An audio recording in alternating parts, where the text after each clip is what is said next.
विदुर महाभारत के एक ऐसे पात्र हैं जिनके बारे में यह प्रचलित है कि वह इकलौते ऐसे व्यक्ति थे जो सत्य बोलने में किसी की भी पात्रता तक का पद का ख्याल नहीं रखते। राजा तक को उसके गलत होने के बारे में मुंह पे कहते थे। न सिर्फ उसके अवगुण दिखाते थे बल्कि उन दोषों से रहित होने के मार्गों को भी सुझाते, और फिर वह मार्ग कितना ही राजा को बुरा लगे उससे उन्हें कोई फर्क नहीं पड़ता था। कहानी के अनुसार महाभारत में लिखित श्लोकों को देख के पता चलता है कि विदुर ने महाराज धृतराष्ट्र को, जो कि अपने पुत्र दुर्योधन से बेहद स्नेह रखते थे,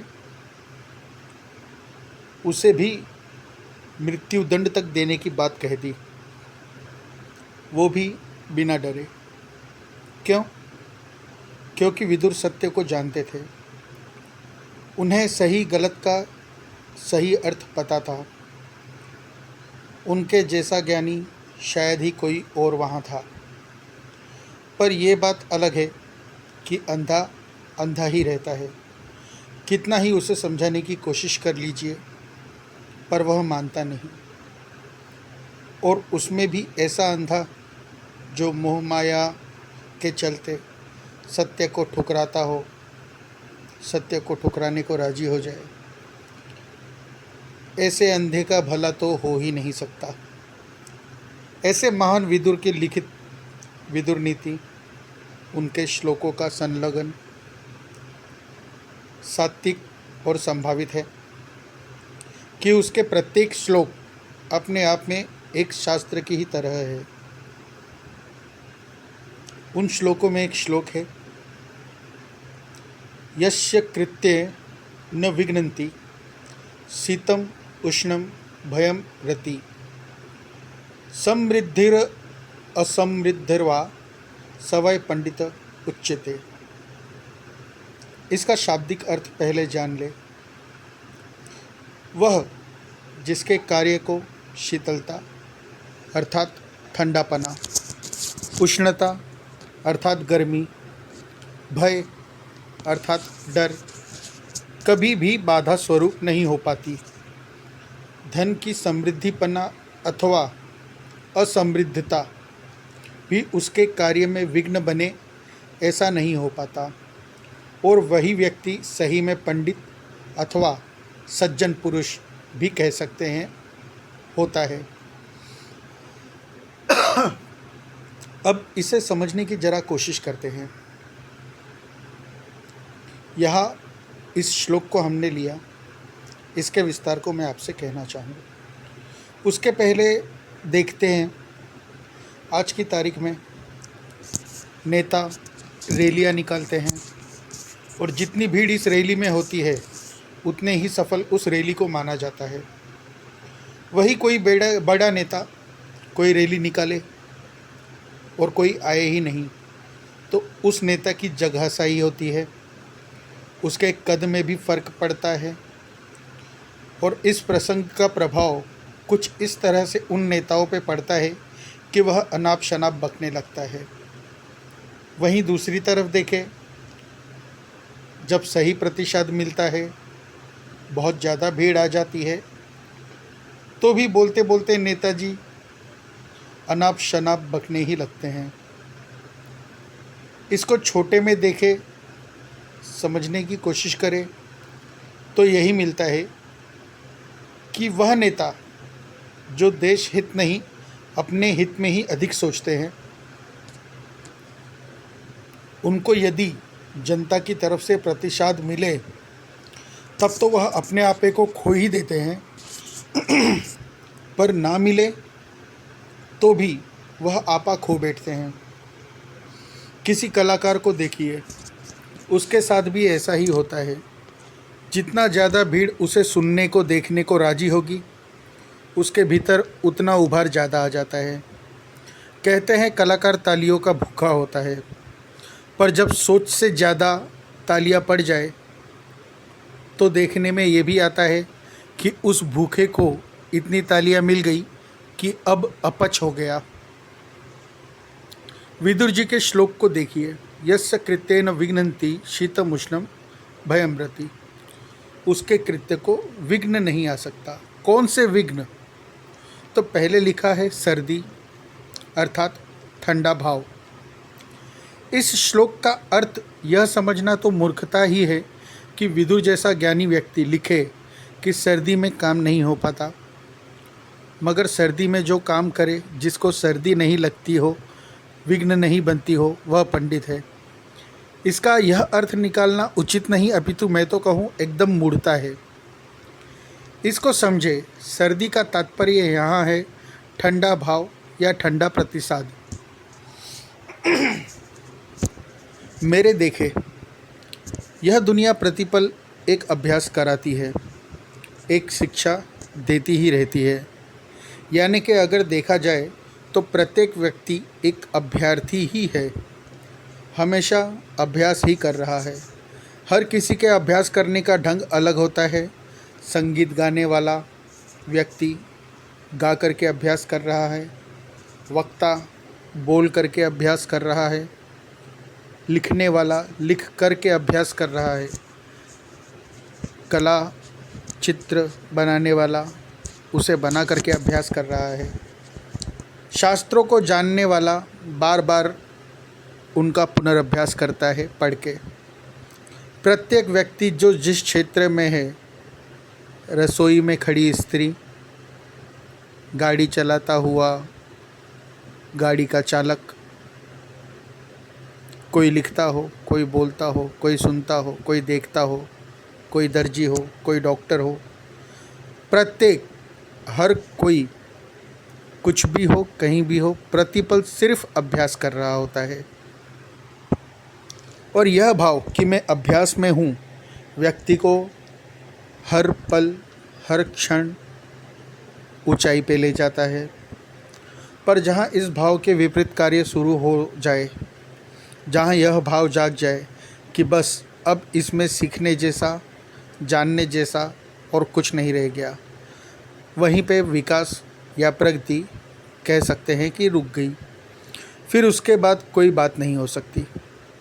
मैं लिखता हूँ या बोलता हूँ तो ज़रूरी नहीं है कि मेरा लिखा प्रत्येक व्यक्ति पढ़े, मैं जो कहूँ हर कोई सुने या कोई सुने, कोई फ़र्क नहीं पड़ता है। मेरा कहा हुआ किसी के कानों तक पड़े, इसका प्रयास करना सही है, पर उसके कानों में ज़बरदस्ती मेरी बातों को पहुँचाऊँ तो यहाँ यह मेरे अहंकार को ही दर्शाएगा कि मैं अपनी बातों को फैलाने के लिए तत्परता दिखा रहा हूँ और उस पर अमल किया जाए, इसका भरसक प्रयास बलपूर्वक कर रहा हूँ। बोल सिर्फ इसलिए रहा हूँ कि कोई बड़ा भाग मेरी बातों को सुने, समझे और मेरा कहा माने। मतलब इसका सीधा है कि गहराई में मैं तानाशाह होना चाह रहा हूँ, मैं लालच में हूँ। मुझ में एक राजा होने की चाह जाग रही है जो किसी की सुनना नहीं चाहता, सिर्फ बोलना चाहता है। और दूसरे सी बात, मेरे लिखे को कोई पढ़े, यह छोटी सी बात गहराई में इतनी धसी है जो मेरे सही व्यक्ति ना होने की बात को दर्शाती है। ये बताती है कि इस तरह के भाव रखने वाला व्यक्ति कैसा हो सकता है। एक छोटी सी जानकारी आपको व्यक्ति के व्यक्तित्व से मिला देती है। आपसे कहूँ, मैं कहीं किसी सभा के लिए जाऊँ और वहाँ पे सुनने वाला कोई नहीं हो, सिर्फ एक ही व्यक्ति हो जिसने मुझे बुलाया था, तो मेरा बर्ताव कैसा होना चाहिए? तो मैं आपसे कहूँ, जब मुझे कोई बुलाए किसी सभा के लिए, तो पहली बात कि सभा किस विषय में है, किस बात को सुनने के लिए मुझे वहाँ बुलाया गया है, अपनी पूरी ईमानदारी से उस विषय को उसी जोश के साथ मैं पूरी तरह से वहाँ रख दूँ, यह मेरा कर्तव्य है। मेरा काम नहीं है यह देखना कि वहाँ व्यक्ति एक है या 1000, उससे कोई फ़र्क नहीं पड़ता और पढ़ना भी नहीं चाहिए। जब भी मैं कोई बात को कहूँ तो वह सुनने वाले के लिए जितना हो उतना ही मेरे लिए भी हो। क्यों? क्योंकि वह मेरा अभ्यास है, वह एक अभ्यास की तरह ही होना चाहिए। इस बात को ध्यान रख के यदि मैं कुछ कहूँ तो मुझे इस बात से फेर नहीं पड़ेगा कि वहाँ कितने लोग हैं।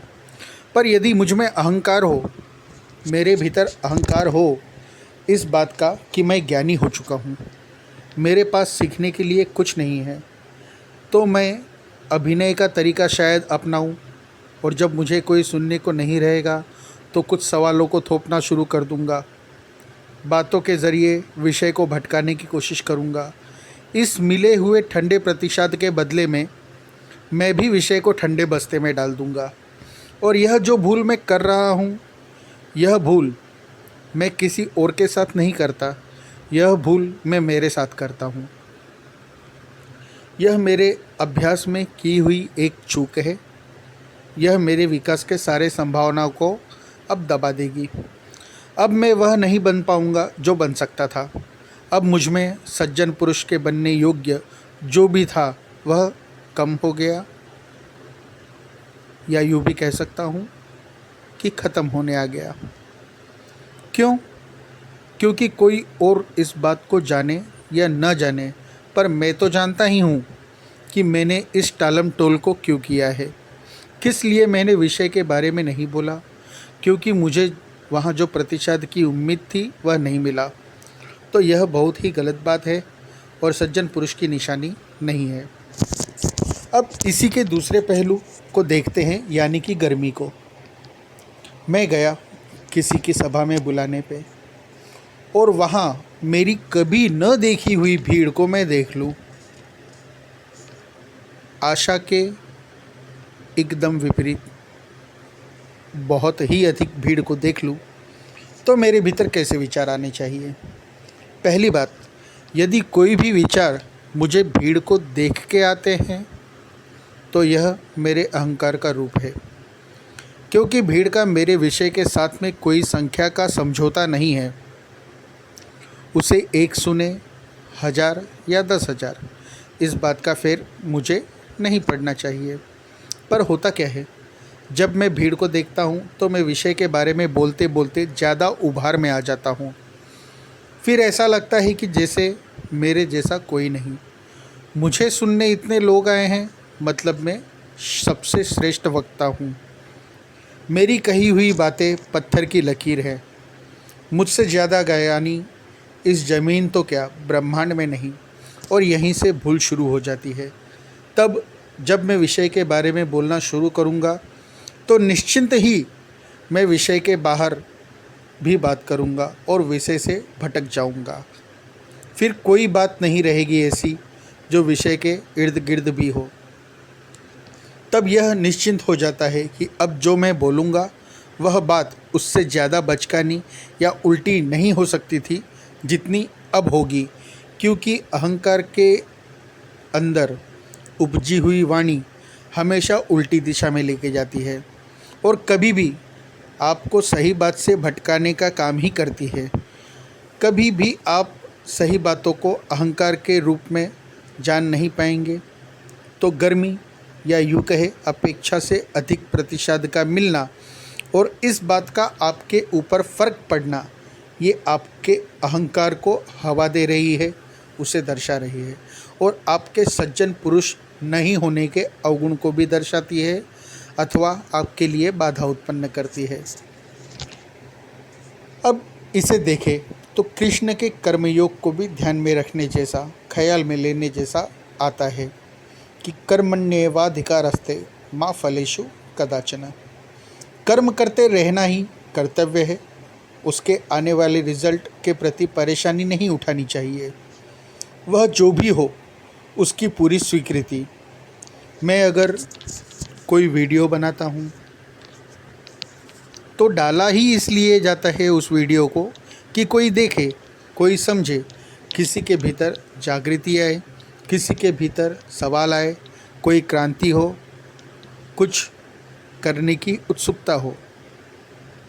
पर यदि कोई नहीं देखता या नहीं सुनता तो इसका मतलब ये थोड़े ही होता है कि मैं अपने प्रयासों को बंद कर दूं या लिखना बोलना छोड़ दूं। क्योंकि किसी का देखना या सुनना उसकी चॉइस हो सकती है, उसका अभ्यास उनका विचार हो सकता है, पर बोलना लिखना मेरा अभ्यास है और मैं मेरे अभ्यास को किसी भी हिसाब से बंद नहीं कर सकता हूँ, ना ही तो इसे ऐसा करना चाहिए। यस्य कृत्यम न विघ्नन्ति शीतमुष्णम भयमृति समृद्धर्व समृद्धर्वा सवय पंडित उच्यते। भय के कारण व्यक्ति बहुत से बार कैसा होता है कि कुछ काम करने के लिए आगे नहीं आता। वह भय होता है कि अक्सर फल और परिणाम कैसे होंगे, इस बात को लेके व्यक्ति अधिकतर अपने फ़ायदे के लिए ही सोचता है। सोचना भी चाहिए, क्योंकि स्वार्थीपना स्वभाव का एक हिस्सा है, तो उससे जुदा होना संभव तो नहीं है, पर एक हद, एक मात्रा जो दर्शाती है परमार्थ के हिस्से को, उसको भी छोड़ नहीं सकते हैं और छोड़ना भी नहीं चाहिए। भय को यहाँ कार्य के रूप में समझने की कोशिश करते हैं। भय, जैसा कि मैंने पहले भी कहा, भय अक्सर परिणाम को लेकर के ही होता है। भय होता है कि यदि मैं इतने बड़े आयोजन को करूं और वह फल नहीं दे पाया, फेल हो गया, तो यह भय आयोजन को होने से पहले ही रोक देता है। आयोजन कर पाते या नहीं कर पाते, यह तो बड़ी दूर की बात हो जाती है। मतलब सिर्फ एक भय को हमने जगह दी है और उस भय के कारण कोई भी कार्य नहीं हो पा रहा। सिर्फ बातों में धनी बन रहे हैं, कार्य के नाम पे शून्य। क्यों? क्योंकि भय समाविष्ट है। बिना किसी परिणाम की चिंता किए, उसके भय में फंसे बिना, सद्विचारों के साथ, बिना किसी ठंडे प्रतिशत या गर्म प्रतिशत के व्यर्थता को अपने ऊपर हावी होने दिए बिना जो व्यक्ति कार्य करता है, उसके कार्य को यह सब बातें विघ्न बन के नहीं रोक पाती, और इन सब की परवाह नहीं करने वाला व्यक्ति ही सज्जन पुरुष है, पंडित है। विदुर जी का लिखा हुआ यह एक श्लोक आपको थोड़े में समझाने की मैंने चेष्टा की है, जिसका सार यदि मैं आपसे कहूँ तो बहुत थोड़े में इतना ही कह सकता था।